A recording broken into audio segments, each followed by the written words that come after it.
Hey, we are back with Anne Frank, Diary of a Young Girl, and you need to turn to the entry Thursday, the 6th of April, 1944. In this particular book, it is on page 198. Make sure you have a drink to keep yourself refreshed, and have a pen ready to take notes when I tell you of key events. So again, Thursday, the 6th of April, 1944. Dear Kitty, you asked me what hobbies and interests were, so I want to reply. I warn you, however, that there are heaps of them, so don't get a shock.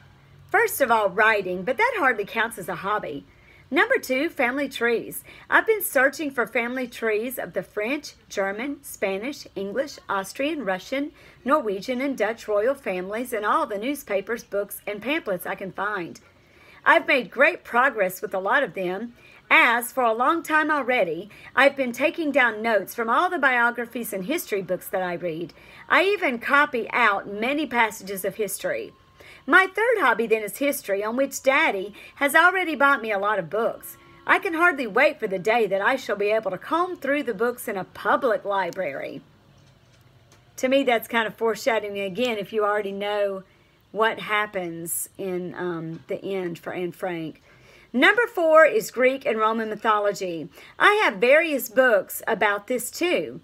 Other hobbies are film stars and family photos, mad on books and reading, have a great liking for history of art, poets, and painters. I may go in for music later on. I have a great loathing for algebra, geometry, and figures, as do I. I enjoy all the other school subjects, but history above all. Yours, Anne.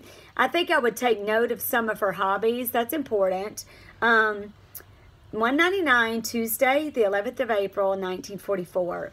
Dear Kitty, my head throbs. I honestly don't know where to begin. On Friday, Good Friday, we played Monopoly. Saturday afternoon, too. These days pass quickly and uneventfully.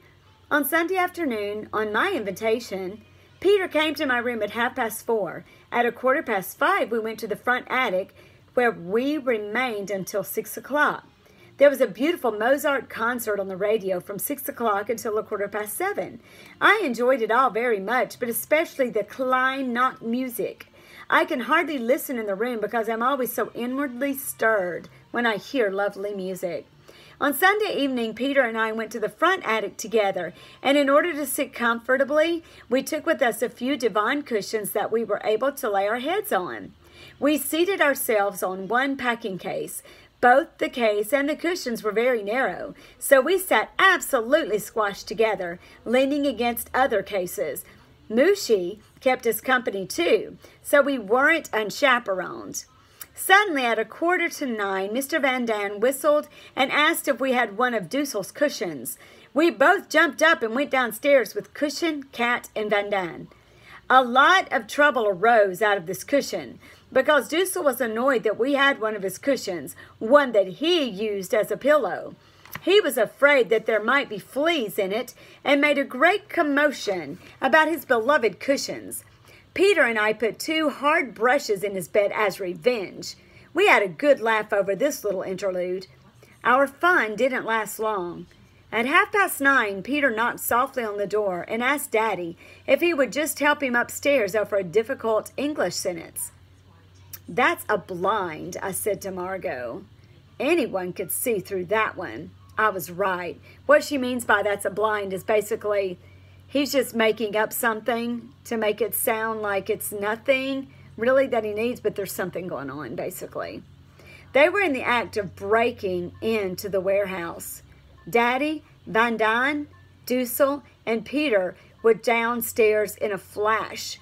Margot, Mummy, Mrs. Van Daan, and I stayed upstairs and waited. 4 frightened women just to have to talk, so talk we did, until we heard a bang downstairs. After that, all was quiet. The clock struck 9:45. The color had vanished from our faces. We were still quiet, although we were afraid. Where could the men be? What was that bang? Would they be fighting the burglars? 10 o'clock, footsteps on the stairs. Daddy, white and nervous, entered, followed by Mr. Van Daan. Lights out. Creep upstairs. We expect the police in the house. There was no time to be frightened. The lights went out, and I quickly grabbed a jacket, and we were upstairs. "What has happened? Tell us quickly." There was no one to tell us, the men having disappeared downstairs again. Only at 10 past 10 did they reappear. Two kept watch at Peter's open window. The door to the landing was closed, the swinging cupboard shut. We hung a jersey round the nightlight, and after that, they told us. Peter heard two loud bangs on the landing, ran downstairs, and saw there was a large plank out of the left hall of the door. He dashed upstairs, warned the home guard of the family, and the four of them proceeded downstairs. When they entered the warehouse, the burglars were in the act of enlarging the hole. Without further thought, Van Daan shouted, "Police!" A few hurried steps outside, and the burglars had fled. In order to avoid the hole being noticed by the police, a plank was put against it, but a good hard kick from outside sent it flying to the ground. The men were perplexed at such impudence, and both Van Daan and Peter felt murder welling up within them. Van Daan beat on the ground with a chopper, and all was quiet again.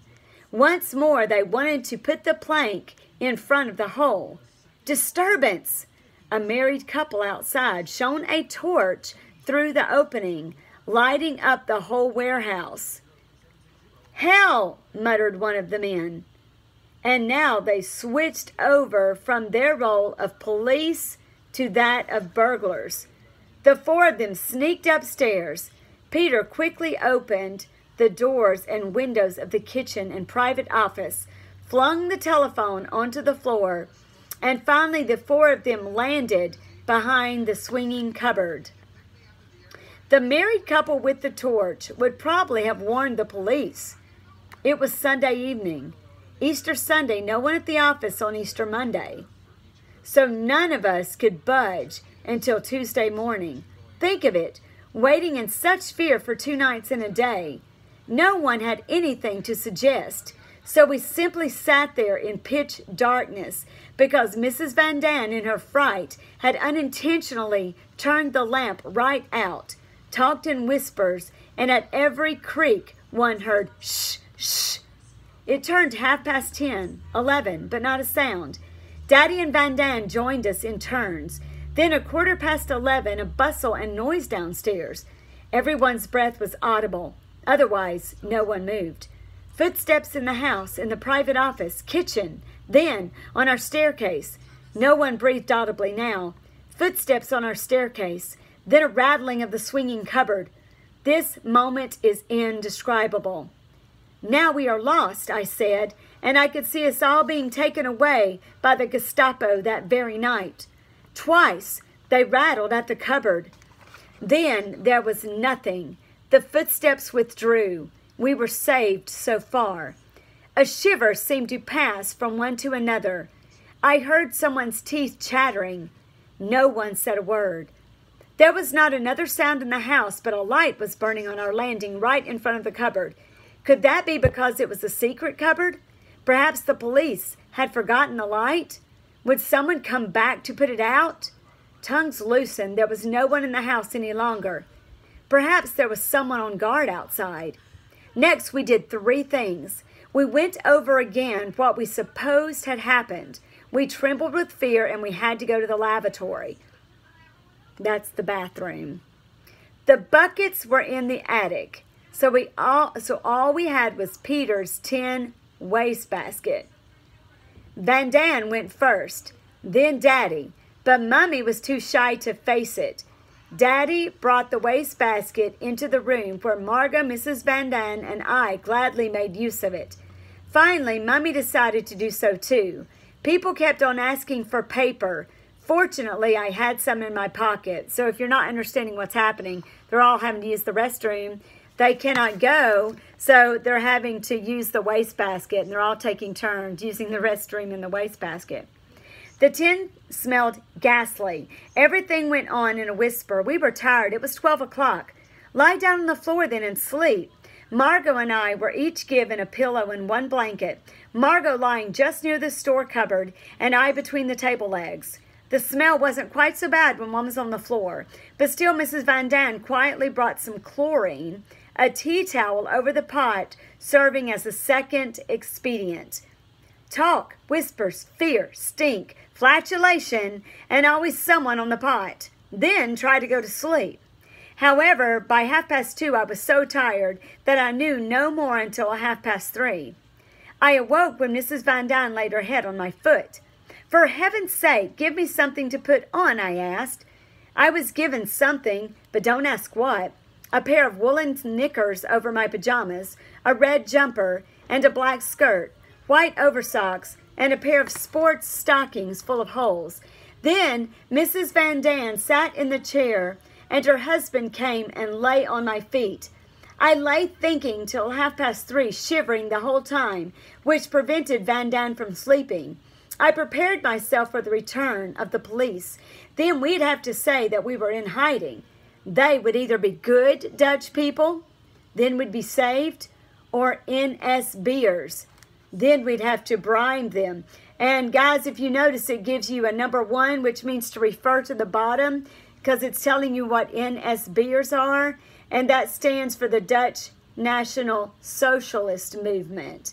So in other words, if it's good Dutch people, then they wouldn't do anything. They wouldn't snitch on them. But if they were part of the Dutch National Socialist Movement, they would not be on their side. And then they'd have to bribe them to keep them from telling that they're in hiding there. In that case, destroy the radio, sighed Mrs. Van Daan. Yes, in the stove, replied her husband. If they find us, let them find the radio as well. Because remember, they've been taking everybody's radio because they only want propaganda, basically, to be fed to the people in Germany and Holland and all the places that are being run by the Germans. Then they will find Anne's diary, added Daddy. Burn it then, suggested the most terrified member of the party. This, and when the police rattled the cupboard door, were my worst moments. Not my diary. If my diary goes, I go with it. But luckily, Daddy didn't answer. There is no object in recounting all the conversations that I can still remember, so much as was said. I comforted Mrs. Van Daan, who was very scared. We talked about escaping and being questioned by the Gestapo, about ringing up and being brave. We must behave like soldiers, Mrs. Van Daan. If all is up now, then let's go for Queen and country, for freedom, truth, and right, as they always say on the Dutch news from England. The only thing that is really rotten is that we get a lot of other people into trouble too. Mr. Van Daan changed places again with his wife after an hour, and Daddy came and sat beside me.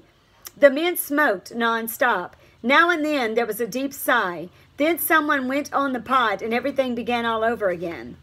4 o'clock, 5 o'clock, 9:30. Then I went and sat with Peter by his window and listened, so close together that we could feel each other's bodies quivering. We spoke a word or two now and then and listened attentively in the room next door. They took down the blackout. They wanted to call up Kufus at 7 o'clock and get him to send someone around. Then they wrote down everything they wanted to tell Kufus over the phone. The risk that the place on guard at the door or in the warehouse might hear the telephone was very great, but the danger of the police returning was even greater. The points were these. So remember, they are afraid that someone will hear them talking on the phone. So when they talk to Kufus, they're going to write the points down of what happened. So if you were a little confused on the pages previously about the break-in with the burglars and the police showing up, it was a lot of information. Right here on page 204, it kind of sums up exactly what happened in a small paragraph. So if I were you, I would highlight this so that when you're writing up your key points, that it kind of explains it in a more brief way here. Burglars broken in. Police have been in the house, as far as the swinging cupboard, but no further. Burglars apparently disturbed, forced open the door in the warehouse, and escaped through the garden. Main entrance bolted. Kraler must have used the second door when he left. The typewriters and adding machine are safe in the black case in the private office. Try to warn Hank and fetch the key from Ellie. Then go and look around the office on the pretext of feeding the cat. In other words, when you look around the office in case anyone suspects anything, just kind of make it seem like you're feeding the cat. That's what they're basically saying. Everything went according to plan. Kufus was phoned. The typewriters, which we had upstairs, were put in the case. Then we sat around the table again and waited for Hank or the police. Peter had fallen asleep, and Van Daan and I were lying on the floor when we heard loud footsteps downstairs. I got up quietly. That's Hank. No, it's the police, some of the others said. Someone knocked at the door. Miep whistled. This was too much for Mrs. Van Daan. She turned as white as a sheet and sank limply into a chair. Had the tension lasted 1 minute longer, she would have fainted. Our room was a perfect picture when Miep and Hank entered. The table alone would have been worth photographing. You can imagine they've been around this table. For how long? For a long time. They have used the bathroom there. They've done everything there. So she's going to show how everything's scattered here. A copy of Cinnamon Theater covered with jam and a remedy for diarrhea opened at a page of dancing girls, 2 jam pots, 2 started loaves of bread, a mirror, comb, matches, ash, cigarettes, tobacco, ashtray, books, a pair of pants, a torch, toilet paper, etc., lay jumbled together in variegated splendor. Of course, Hank and Miep were greeted with shouts and tears. Hank mended the hole in the door with some planks and soon went off again to inform the police of the burglary. Miep had also found a letter under the warehouse door from the night watchman, Slaughter, who had noticed the hole and warned the police, whom he would also visit. So we had half an hour to tidy ourselves. I've never seen such a change take place in half an hour. Margot and I took the bedclothes downstairs, went to the WC, washed, and did our teeth and hair. After that, I tidied the room a bit and went upstairs again. The table there was already cleared, so we ran off some water and made coffee and tea, boiled the milk, and laid the table for lunch. Daddy and Peter emptied the potties and cleaned them with warm water and chlorine. At 11 o'clock, we sat around the table with Hank, who was back by that time, and slowly things began to be normal and cozy again. Hank's story was as follows. So Hank is going to tell them what happened. Mr. Slaughter was asleep, but his wife told Hank that her husband had found the hole in our door when he was doing his tour round the canals, and that he had called a policeman who had gone through the building with him. He would be coming to see Crater on Tuesday and would tell him more then. At the police station, they knew nothing of the burglary yet, but the policeman had made a note of it at once and would come and look around on Tuesday. On the way back, Hank happened to meet our greengrocer at the corner and told him that the house had been broken into. I know that, he said coolly. I was passing last evening with my wife and saw the hole in the door. My wife wanted to walk on, but I just had a look in with my torch. Then the thieves cleared at once. So now you know who it was that had the torch looking in through the hole. It was the grocer and his wife. And that's what made the thieves run away. To be on the safer side, I didn't ring up the police. As with you, didn't think it was the thing to do, because remember, we don't know if they're going to be good or if they're going to snitch and find out about the hiding place. I don't know anything, but I guess a lot. Hank thanked him and went on. The man obviously guesses that we're here because he always brings the potatoes during the lunch hour. Such a nice man. It was 1 by the time Hank had gone and we'd finished doing the dishes. We all went for a sleep. I awoke at 2:45 and saw that Mr. Dussel had already disappeared, quite by chance. And with my sleepy eyes, I ran into Peter in the bathroom. He had just come down. We arranged to meet downstairs. I tidied myself and went down. Do you still dare to go to the front attic? He added. I nodded, fetched my pillow, and we went up to the attic. It was glorious weather, and soon the sirens were wailing. We stayed where we were. Peter put his arm around my shoulder, and I put mine around his, and so we remained, our arms around each other, quietly waiting until Margot came to fetch us for coffee at 4 o'clock. We finished our bread, drank lemonade, and joked. We were able to again. Otherwise, everything went normally. In the evening, I thanked Peter because he was the bravest of us all. None of us has ever been in such danger as that night. God truly protected us. Just think of it. The police at our secret cupboard, the light on right in front of it, and still we remained undiscovered. Because remember, once you get past that cupboard, that leads to the stairs to the annex. So if that is ever figured out, that is when it's up for them. If the invasion comes and bombs with it, then it is each man for himself. But in this case, the fear was also for our good, innocent protectors. We are saved. Go on saving us. That is all we can say. This affair has brought quite a number of changes with it. Mr. Dussel no longer sits downstairs in Kraler's office in the evenings, but in the bathroom instead. Peter goes around the house for a checkup at 8:30 and 9:30. Peter isn't allowed to have his window open at nights anymore. No one is allowed to pull the plug after 9:30. This evening, there's a carpenter coming to make the warehouse doors even stronger. Now, there are debates going on all the time in the secret annex. Kraler reproached us for our carelessness. Hink, too, said that in a case like that, we must never go downstairs. We have been pointedly reminded that we are in hiding, that we are Jews in chains, chained to one spot, without any rights, but with 1,000 duties. We Jews mustn't show our feelings, must be brave and strong, must accept all inconveniences and not grumble, must do what is within our power and trust in God. Sometimes this terrible war will be over. Surely the time will come when we are people again and not just Jews. Who has inflicted this upon us? Who has made us Jews different from all other people? Who has allowed us to suffer so terribly up till now? It is God that has made us as we are, but it will be God, too, who will raise us up again. If we bear all this suffering, and if there are still Jews left when it is over, then Jews, instead of being doomed, will be held up as an example.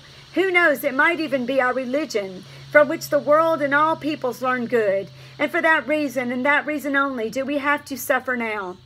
We can never become just Netherlanders, or just English, or representatives of any country for that matter. We will always remain Jews, but we want to, too. Be brave. Let us remain aware of our task and not grumble. A solution will come. God has never deserted our people. Right through the ages, there have been Jews. Through all the ages, they have had to suffer, but it has made them strong, too. The weak fall, but the strong will remain and never go under. And a good point to make about this, if you know anything about history, biblical history, it's a history book about the Jewish heritage. And you will know time and time again, the Jews have had to suffer. They have been sent from their homeland. They had to wander in the desert for 40 years. They've been captured by evil rulers many, many times. But every time they've been brought out. And so this is not the first time they've had to suffer. And so that's really a neat point that she makes there. And what I like about it, again, she does not sound like a young teen.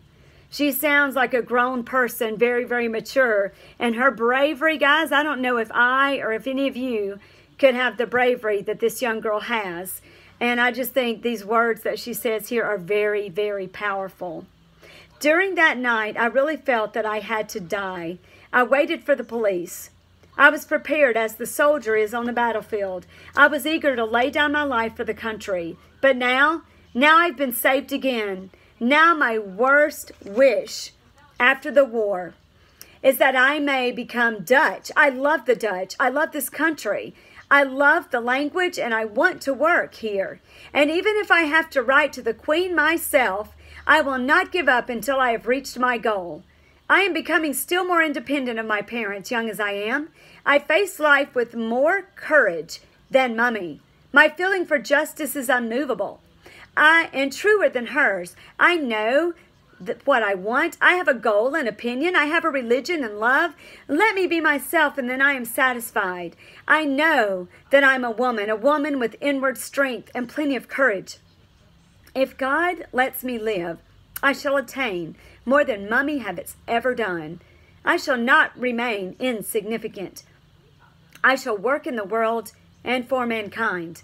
And now I know that first and foremost, I shall require courage and cheerfulness. I mean, that's so powerful. I mean, that sounds like a speech, like something we could just memorize and stand up and just stand behind a podium and motivate a crowd with. It's just amazing. That's as strong as like some of the speeches we've heard from Winston Churchill himself. Friday, 14th of April, 1944. Dear Kitty, the atmosphere here is still extremely strained. PM has just about reached boiling point. Mrs. Van Daan is in bed with a cold and trumpeting away. Mr. Van Daan grows pale without his fags, Dussel, who is giving up a lot of his comfort, is full of observations, etc., etc. There is no doubt that our luck's not in the moment. The lavatory leaks and the washer of the tap is gone.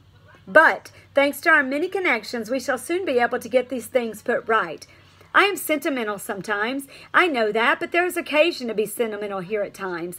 When Peter and I are sitting somewhere together on a hard wooden crate in the midst of masses of rubbish and dust, our arms around each other's shoulders and very close, he with one of my curls in his hand, when the birds sing outside and you see the trees changing to green, the sun invites one to be out in the open air when the sky is so blue, then, oh then, I wish for so much. One sees nothing but dissatisfied, grumpy faces here, nothing but sighs and suppressed complaints. It really would seem as if suddenly we were very badly off here. If the truth is told, things are just as bad as you yourself care to make them. There's no one here that sets a good example. Everyone should see that he gets the better of his own moods. Every day you hear, if only it was all over. My work, my hope, my love, my courage, all these things keep my head above water and keep me from complaining.